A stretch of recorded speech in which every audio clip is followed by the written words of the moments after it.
네, 친절한 경제시입니다. 여태까지는 수요일에 고정 코너였는데요.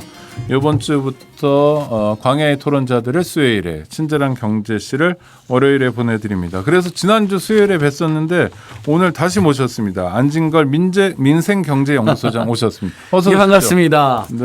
우리 CPBC 카톨평화방송 유튜브 네. 구독하기 좋아요. 아이고, 캠페인. 감사합니다. 예, 아주 많이들 보시더라고요. 네. 그리고 제가 카톨평화방송을 저희가 또 받아서 네. 안진걸 TV 유튜브에 올리거든요. 아이고, 감사합니다. 자연스럽게 평화방송 홍보하고 있습니다. 그럼요. 여러분 CPBC 평화방송 구독하기 좋아요 눌러주세요. 아이고, 감사합니다. 라디오로만 들으시면 재밌지만 유튜브로 함께 들으면 더 재밌습니다. 네, 감사합니다.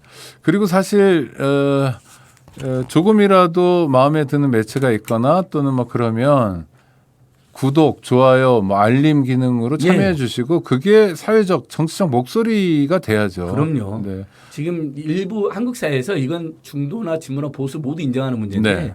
일부 거대 보수 언론의 영향력이 너무 큽니다. 그렇죠. 그러나 네. 우리나라 국민들 얼마나 다양합니까? 네네. 저소득층, 빈민, 서민, 중산층이 네. 다수이고 네. 또 정말 많은 다양한 생각 가지고 계시거든요. 그분들을 생각한다면 우리 종교방송이나 소수방송, 사회학자들을 보호하는 방송이나 이런 방송이 더욱더 영향이 커지면 우리 사회 민주주의도 민생도 그렇죠. 또 사회 통합에도 굉장히 도움이 됩니다. 네. 그래서 제가 CPBC 방송을 네. 사랑하는 아이고, 이유입니다. 감사합니다. 그리고 언론들이요. 그런 영향력이 큰 언론이 다 뭐 먹고 사는지 아시죠? 정부 광고, 네, 그다음에 기업 광고. 재벌 대기업 광고. 예, 그러니까 그분들 입장만 너무 반영을 하잖아요. 그렇죠. 현재 권력을 가지고 있는 사람들 입장은 너무 반영되는데 네. 그것도 문제죠. 그리고 그 정부 광고나 기업 광고 받을 때도 뭐 일부 언론은 부수를 뻥튀기 해서 네. 국민 세금을 2배로 받아왔다는 네. 그 지적도 나왔잖아요. 그러니까 그 실제 이를테면 신문 판매하던 분들이 폭로를 했잖아요. 우리는 핵발전 같은 경우 원자력 발전이라고 부르는 핵발전 같은 경우에 폐기물 문제를 전혀 해결하지 못하기 때문에 이게 미래 산업일 수 없다 이런 목소리가 있다면 이게 인류를 위해 우리 자손을 위해서 쓸모없는 목소리라도 예. 목소리가 크게 나가지 못합니다. 왜냐하면 저쪽은 광고도 많고 뭐 그래가지고 맞습니다. 주류 예. 언론에서 엄청난 목소리로 떠들어대니까 대통령도 그러니까요. 또 말씀 많이 아니, 하시고. 원자력 발전을 뭐 더 해야 된다는 것까지는 제가 그런 주장하신 분도 있으니까 네네네. 그럴 수 있는데 안전을 중시하는 풍토를 바꿔라 대통령께서 이건 저는 중대한 망언이라고 합니다. 그런데 일부 언론들이 그걸 그냥 기계적으로 보도만 해주거나 아니면 네. 그건 논란 애청자 여러분 그건 논란이 아니잖아요. 그렇죠. 안전을 중시하는 풍토를 바꿔 이것은 논란이 아니라 망언입니다. 그건 네. 처리하시고 사과하셔야 됩니다. 우리가 목에 칼이 들어와도 이런 할 말을 하는 언론을 키워줘야 됩니다. 예, 아니 목에 네. 칼이 들어오면 그때는 좀 조용히 얘기하거나 그래야 아니 해야 됩니다. 그래도 네. 아니 제 주장만 옳다고 저도 생각하지는 네네네. 않습니다. 그러니까 예를 들면 탈핵으로 가야 된다. 세계적인 추세가. 네. 그다음에 그레타 툰베리 같은 분들의 활동이 네네, 대단하잖아요. 환경운동가. 네. 그렇지만 우리 국민들 입장에서는 한국은 여러 가지 사정상 원전 개발을 좀 더 해야 된다는 분들이 계시잖아요. 그 충분히 저도 이해하고 존중한다니까요. 하지만 원래 우리 사회비는 그렇다 하더라도 안전은 최우선하자는 게 합의잖아요. 네네, 그럼요. 근데 안전을 너무 중시하지 마라. 체르노빌이나 후쿠시마 같은 거 하나 터지면 정말 누구도 감당하지 예. 못하는 재앙인데요. 맞습니다. 그래도 또 본격적인 이야기 그래서 네, 그럼요. 지난주에 했던 이야기 이제 네. 제가 계속 요즘 물가 인상 이야기 계속 네, 했잖아요. 네, 네. 손실보상금 억울한 탈락자들 네, 위해서 네. 제가 번호도 공개하고 네. 예, 손실보상금 특고 프리랜서 지원금 못 받은 분들 010-2279-4251 오창익의 뉴스 공감 전속 상담사 네. 자칭 네. 제 마음대로 자칭 아니고 네, 근데 제가 지금 인정합니다. 상담 다 해드렸어요. 네네. 지금 근데 전화를 못 받은 경우는 있는데 문자나 카톡은 다 지금 답해드렸는데요. 지금 전기요금 방금 발표가 됐는데요. 분명 한전에서 킬로와트당 3원이 최대치라고 발표했거든요. 네. 근데 5원 인상을 결국 하기로 한 거군요. 결국은 했습니다. 네네. 저희는 반대했습니다. 네네. 제발 러시아 우크라이나 전쟁 좀 끝날 때쯤 네. 그러면 식량난이나 석유난이 줄어들지 않겠느냐. 네. 그럼 물가난도 좀 줄어들지 않겠느냐. 특히 지금 고물가 잡기 세계적인 고금리도 하기 때문에 한전도 곧 그러니까요. 있으면 0.5% 빅스텝을 한다는 거거든요. 네. 그럼 물가 좀 잡히지 않겠느냐. 그럼 내년에 올리면 어떻겠냐. 그렇게 제가 피눈물 나게 호소했는데 네. 7월 달부터 전기요금 거기다 가스요금까지 올린다는 거예요. 그리고 더 충격적인 건 제가 아까 다른 방송에서도 인터뷰할 때도 최대 3원만 올리게 되어 있다. 네. 그래서 우리 4인 가구가 보통 350kW를 많이 씁니다. 그래서 평균적으로 그러면 3원 곱해서 한 1,050원 정도 올라간다. 근데 그럼에도 불구하고 저도 지금 아파트 관리 고지를 갖고 왔는데 211kW를 썼더라고요. 네. 그래도 한 700원 올라가는데 기존에 3, 4만 원을 냈기 때문에 1,000원, 2,000원 올라가는 게 부담이 클 거다. 제발 내년에 올려달라 했는데 그 산문도 규정을 바꿔서요. 최대 5원까지 올릴 수 있는 것으로 규정을 바꾸어서 그럼 실제로 소비자들 일반 시민들의 부담은 더 커지겠네요. 예, 아까 네. 350일 했잖아요. 네. 1,750원, 1,800원 이제 이건 평균이잖아요. 또 네네. 지금 이제 여름이 다가왔잖아요. 7, 8월은 그렇죠. 지금 여름철이거든요. 네. 여름엔 전기를 7, 더 8, 쓰죠. 9니까 이렇게 되면 집집마다 몇천 원이 더 3, 4천 원이 올라갈 수도 있는 겁니다. 네.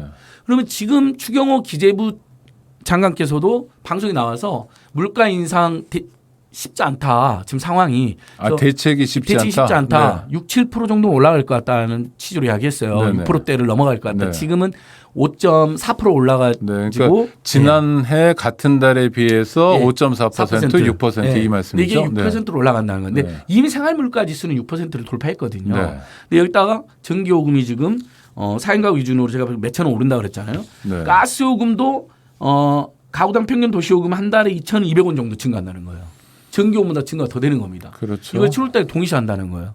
저는 윤석열 정부에 묻지 않을 수가 그러면은 없습니다. 그냥 네. 기본적으로 7,000원 이상은 더 올릴 거고 맞습니다. 연간 8만 원 이상인데 예. 이게 평균이 그럴지 아니면 좀 더 올라갈지는 더 봐야 근데 되거든요. 여름철 그다음에 겨울철에는 요금이 네. 더 올라가니까 네. 국민들 체감하는 건 거기에 지금 최근에 제가 조사를 좀 해봤는데요. 양파가 2배 올랐고요. 감자가 70% 올랐고요. 아, 열무김치 그 1.6배 네. 올랐고요. 개별 당근, 물가 얘기하면 배호박 정신이 없더라고요. 50% 올랐어요. 네, 네. 자, 지금 어떤 상태냐면 고물가, 고유가, 고물가, 고금리, 고환율. 거기에 고환율도 주가 있죠. 폭락? 네. 거기에 공공용 인상까지.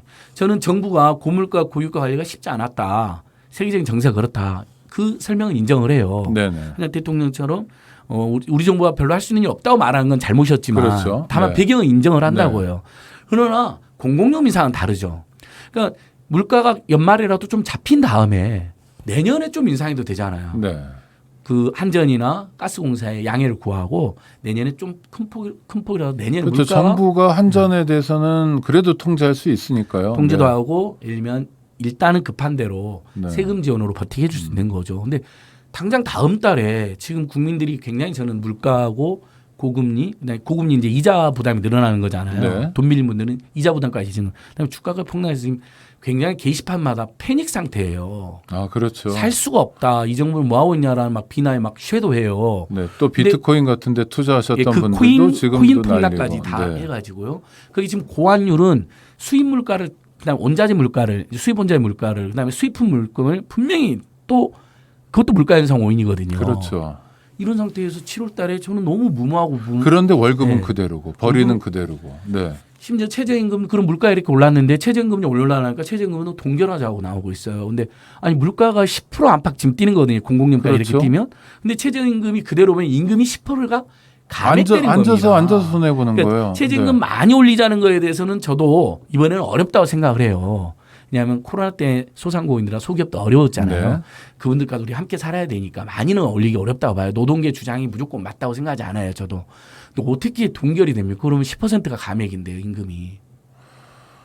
아니, 그러니까 그러니까 10% 없는 사람은 정말 살기 어려운 상황으로 자꾸 내모는 것 같은 느낌. 뭐 예. 일부러 그러는 건지 아니면 몰라서 그러는 건지 모르겠는데 그런 느낌인데 거기다가 최근에 노동 시간 얘기까지 지금 예. 이게 정리가 됩니까? 노동 시간이요? 그러니까 주 92시간 원래 이제 윤석열 대통령께서 후보 시절에 주 120시간 이야기하고 뭐 아, 그건 정말 그 저소득층 망언이고. 불량식품 이야기에서 큰 네. 질타를 받으셨는데요. 그때 생각 바꾸지 않으신 것 같아요. 아, 그렇습니까? 예, 주 92시간 얘기가 나오는 게 지금 주 단위로 주 52시간 이상을 못 하게 돼 있습니다. 네네. 근데 그래도 예외 조항이 많아요. 30인 미만 사업장은 노사가 합의하면 8시간 늘려갖고 60시간도 할 수 있고요. 지금도요. 네. 영세 사업장들 사정을 감안해서요.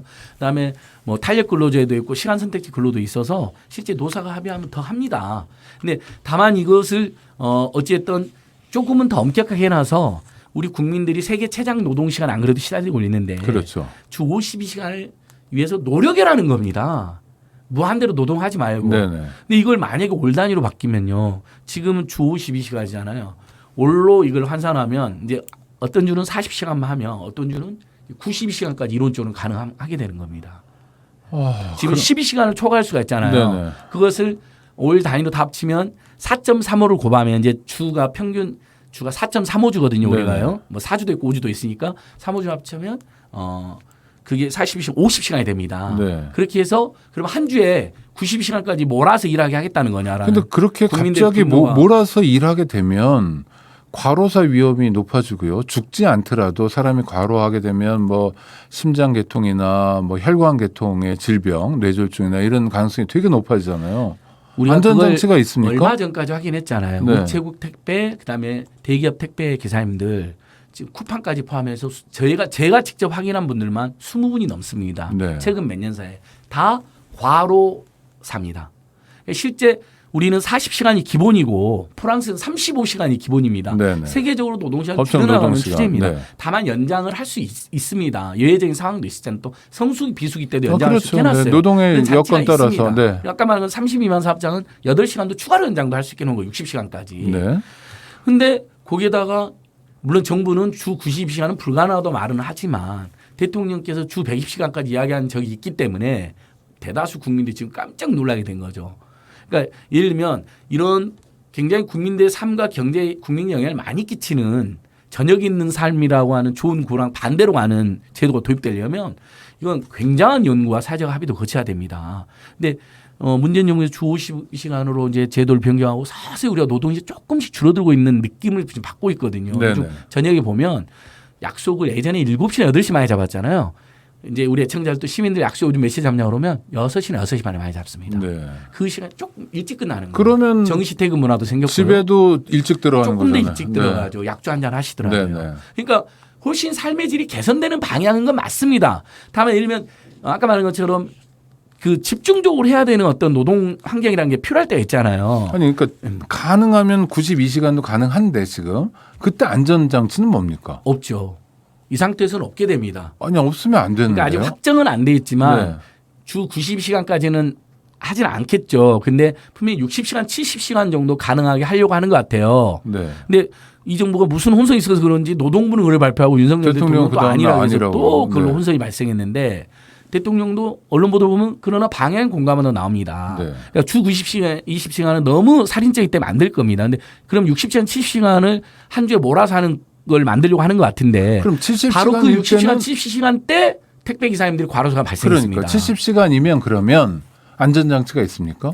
지금으로서는 확정은 안 됐지만 안전장치가 없다니까요. 아니 그러니까 노동 시간이라는 게 모두에게 24시간이어서 예. 일을 굉장히 길게 하면 쉬는 시간 휴게 시간이 줄어들고 그렇기 때문에 과로는 쌓이게 되고 사람은 쌓이게 되면 쓰러지거나 건강에 치명적인 지장이 오는 거잖아요. 예, 그러니까 제가 이렇게 만약에 윤석열 정부 강행하면 이렇게 네. 제가 비판을 해야지. 예를 들면 그나마 뭐 60시간, 70시간으로 늘어날 것도 그래도 예를 들면 지금 30 미만 사업장에서 네. 외외적으로 노사가 합의하면 주 60시간 가능하잖아요. 네. 그다음에 지금도 성수기하고 비수기가 뚜렷한 업종들은 탄력 근로자라 그래서 노사 간 합의해서 좀 더 연장 근무를 할 수 있습니다. 그러니까 만약 필요하면 정말 꼭 필요한 업종은 예를 들면 몇 시간 정도 더 늘리는 것을 국민적 합의를 거쳐서 저는 할 수 있다고 봐요. 노사 합의도 거치고. 근데 지금처럼 주 92시간도 가능한 식으로 제도가 발표되면 이건 국민들은 못 받아들입니다. 그리고 이렇게 대통령하고도 조율도 안 됐다는 거죠. 오늘 윤석열 대통령이 지금 정부에서 패싱되는 겁니까? 그건 아닌 것 같은데 네, 좀 그러니까 이상한. 예, 이렇게 중대한 정책은 네. 정말 신중하고 또 신중해야 됩니다. 네. 그래서 주 52시간을 했더니 그다음에 예절 60시간까지 했더니 그래도 도저히 아닌 사업장의 사례들이 있을 수 있잖아요. 그렇죠. 조금 더 네. 연장 근무가 필요한 그러면 그런 사례들을 모아서 노사 간에도 토론도 해보고 그러면 노동시간 조금 더 늘리는 게 좋다든지 아니면 주 60시간 범위 내에서 또 주 50시간 범위 내에서 가능한 점이 뭐가 있는지를 연구해보고도 늦지 근데 않습니다. 고용노동부의 관료들도 보면 장시간 노동에 대해서 여러 가지 그 사실 입력이 돼 있을 거 아닙니까? 문제점들도 예. 파악하고 있고 그런데 장관과 대통령이 하나의 방향을 제시하면 그냥 따라가고 발표하고 이게 반복되는 거군요. 그래서 저는 더더욱 노동운동가 출신 노동부 장관인데 그렇죠. 더 이상 이래서 안 네. 됩니다. 모든 경제부처가 경제 논리로 노동자나 국민을 혹사하자 그럴 때 노동부만큼은 우리는 노동보호부다라고 자체해야 되는 거거든요. 그렇죠. 그러면서 예를 들면 텐스맨이라고 하잖아요. 10명, 알겠습니다. 한 명은 반대해야 되잖아. 그리고 그렇죠. 강력한 반대를 해줘야 되는데 오히려 노동부가 먼저 장시간 노동을 부추긴다는 면에서 더 충격적입니다. 알겠습니다. 안진걸 소장님을 모시면 이렇게 시간이 빨리 갑니다. 친절한 경제씨 안진걸 민생경제연구소장과 함께했습니다. 감사합니다. 예, 감사합니다.